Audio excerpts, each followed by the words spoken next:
social media, particularly Facebook, about some FBI memo, an alleged FBI memo that indicates that Black August, the purpose of Black August, specifically for the year 2016, is designed to target law enforcement and prison guards in retaliation for the murder that took place last year of Comrade Yogi Purnell. Is there any truth to that? No. And it's not only been in social media, it's been on television, on the corporate media outlets, and blogs and magazines, internet magazines. Black August is to commemorate our resistance. The lie that August is some set date to assassinate law enforcement and prison guards is a ridiculous notion and a lie that has been told before, and it has not occurred when there was a truce in Los Angeles in 1992 after this major rebellion, the largest rebellion in Los Angeles history, in the country's history, I think. And Crips and Bloods got together, other gangs got together and said, we're not going to fight anymore. Well, they interpreted that means that, you're not going to fight each other, so you're going to kill police officers. And they tried as best they could to break the truce. In Baltimore, in the Baltimore Rebellion, I think it was last year, the year before, and they said that, hey, look, there's the Black Guerrilla family and the Crips and the Bloods in Baltimore. They said they're not going to fight anymore. And then they said that was to kill police officers. And around the country, they told that lie. And even the Los Angeles Police Department issued bulletins and said police officers couldn't ride by themselves. They had to ride in at least twos. So the lies that they tell to try to quash resistance or justify their actions, because now is, again, open season. They can do things. They say, well, they said they were going to do it. But it is a lie. It's not true. And we will continue to do what we do in terms of commemorating our resistance. Nobody's going to be scared by this, except for maybe those the propaganda is truly directed to, those prison guards and police officers who engage in such brutal conduct as is typical in this system. Okay, so in essence, people shouldn't believe the hype. No. All right. All right, I'd like to turn to our other in-studio guests. We'll start with Fia, who represents Black August Los Angeles and the Provisional Government Republic of New Africa, and who will also be one of the panelists for tomorrow's program. Good morning, sister. Good morning. Good morning to all. Okay. Can you share with us your role on the panel, what you in terms of how it relates to Jonathan Jackson, and just give us your overview. Yes, okay. Well, my role on the panel, for one, as a sister in the movement, I think it's absolutely imperative that I bring that story to the forefront, to share and express, the history and the connection to what has been happening throughout our history, and what continues to happen now, just even in the struggle of just women being able to be identified and seen in the role as a freedom fighter, as a respected person in the community, to be able to uplift other women, to be able to share the importance of why we need to step forward, why we do the things that we do in the community, while we continue to stand side by side with our brothers, while we support the movement, our contributions, and how much more we have to contribute as women, and also to bring light to the things that we need to focus on for the future, in regards to commemorating Black August and what we need to do tomorrow. Okay. Yes. Okay, great. We're going to go around the table. Next we have one of the brothers from East LA Brown Berets, who I refer to as Beto. He may be more comfortable with Rasuli. But Beto, can you tell us from your perspective, coming from East LA, and being in solidarity with other culture groups, participating in Black August activities. Give us your thoughts. First off, thank you for having me to the comrade. Good morning to the comrades out there. What we were going to bring to the discussion tomorrow is the fact that history itself, taught in the imperialist system, does not tell the whole story, especially of the Underground Railroad. It's especially you see that the Underground Railroad ran north to New York, where runaway slaves were welcomed as free people. They never mentioned the fact that the Underground Railroad also ran into Mexico, especially Texas at that time, which had already abolished slavery way before the United States. So it did, we still had a community out there, what we consider Afro-Mexicanos, that stood in solidarity for many years. The lies that were taught in our school system, of course, the Alamo, they said, was fought over land. No, in reality, it was fought to keep slaves. So Mexico has always had a very strong alliance with the Black comrades. In 1968, the Brown Berets formed the alliance with the Black Panthers, the East LA Brown Berets at that. So we are here to continue that alliance that was formed over 45 years ago in solidarity with all oppressed people. So this is what we're bringing to the table, is the true history of unity. Jonathan Jackson, did not sit around and just wait for his brother to be freed. He showed people that, this system lies to us every day. We have to question this system. And, our question is, question the teachers, question the history books, the lies that your professors and teachers and those in power give you. We have to question it, and we have to find out for ourselves the truth. We cannot sit around and wait for them. I have a question. I had experienced quite a few years ago. This is going back to 1991, where there was an incident where a family's house was firebombed, and it pitted the African people in the community, Latino people community, against one another. And so I know that everybody is not in favor of that type of unity, that type of solidarity. What would you share with the listeners to help them understand the importance of those alliances, the importance of those who are being oppressed across cultural lines coming together?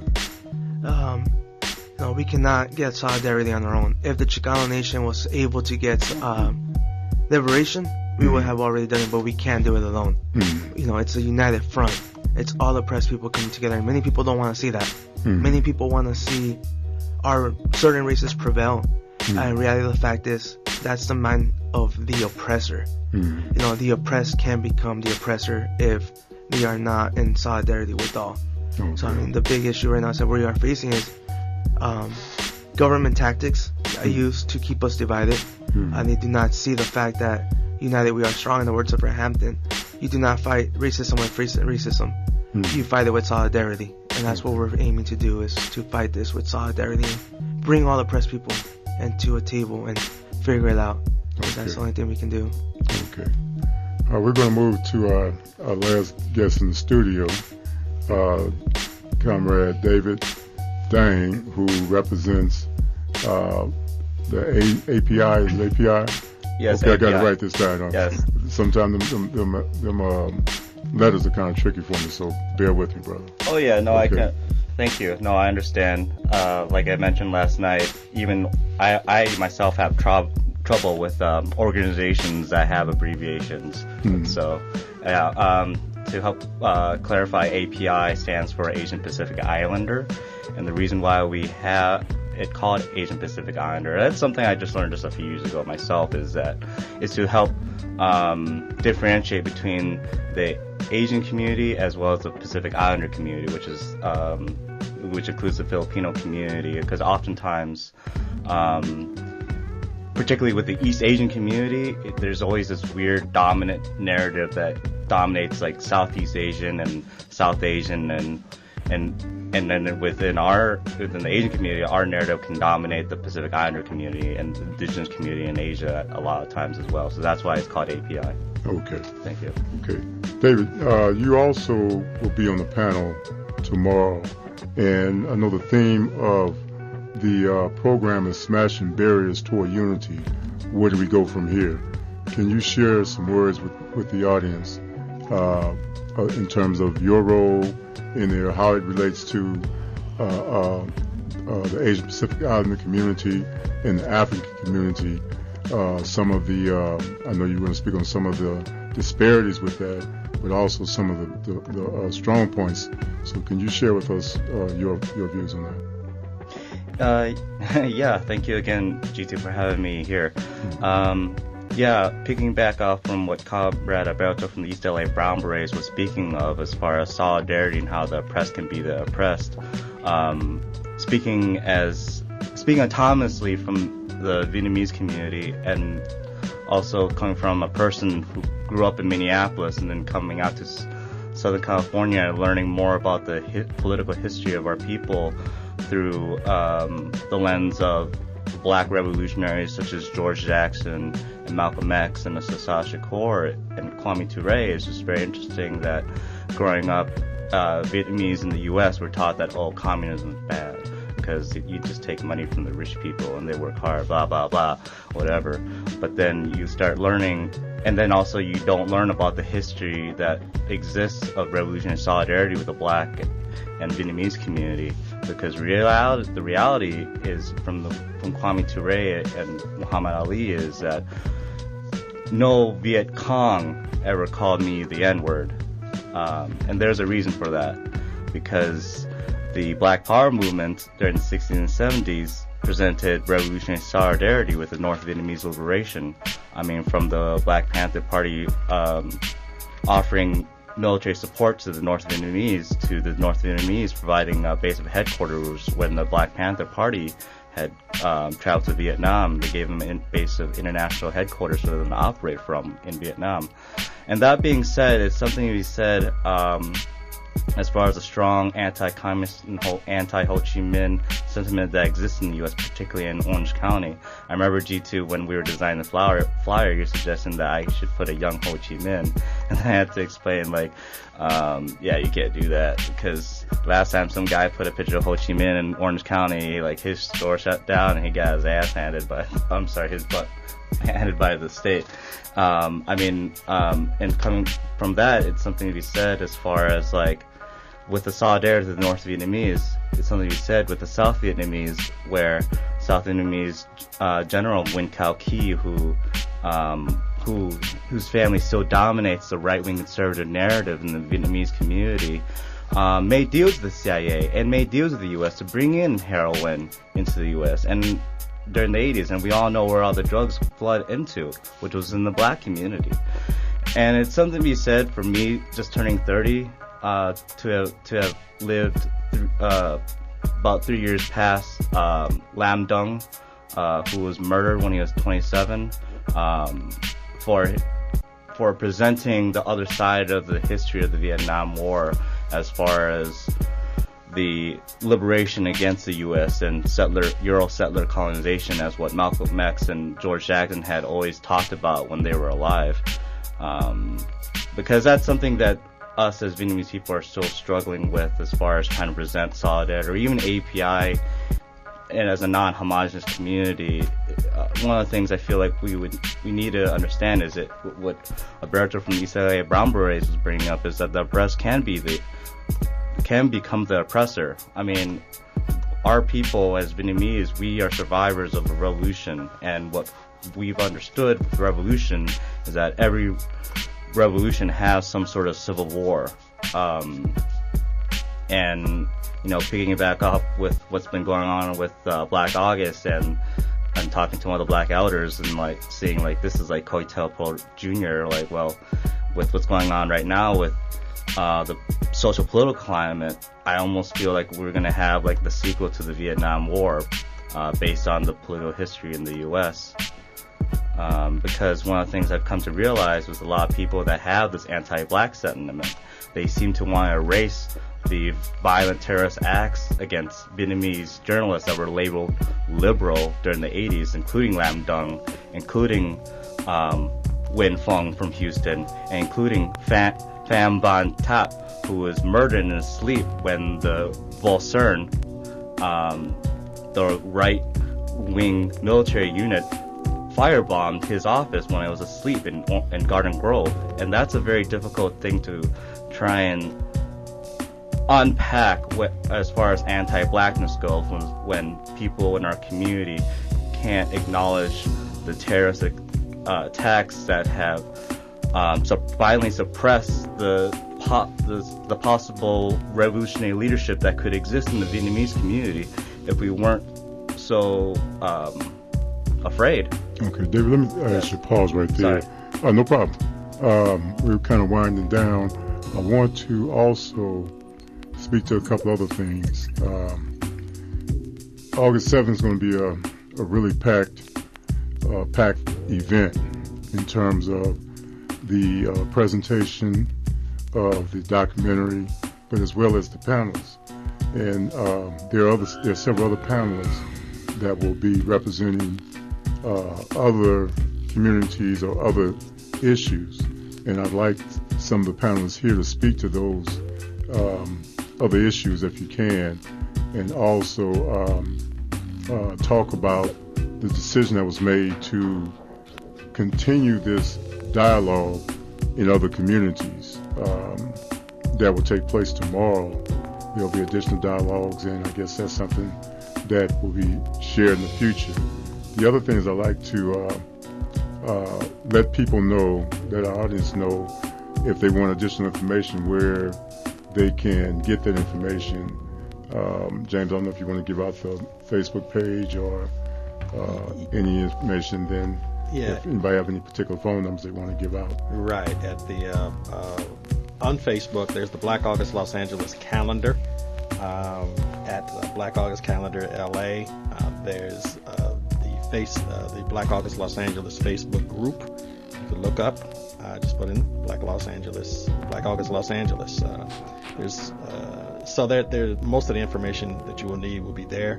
If you want to email for additional information, you can email blackaugustla@gmail.com.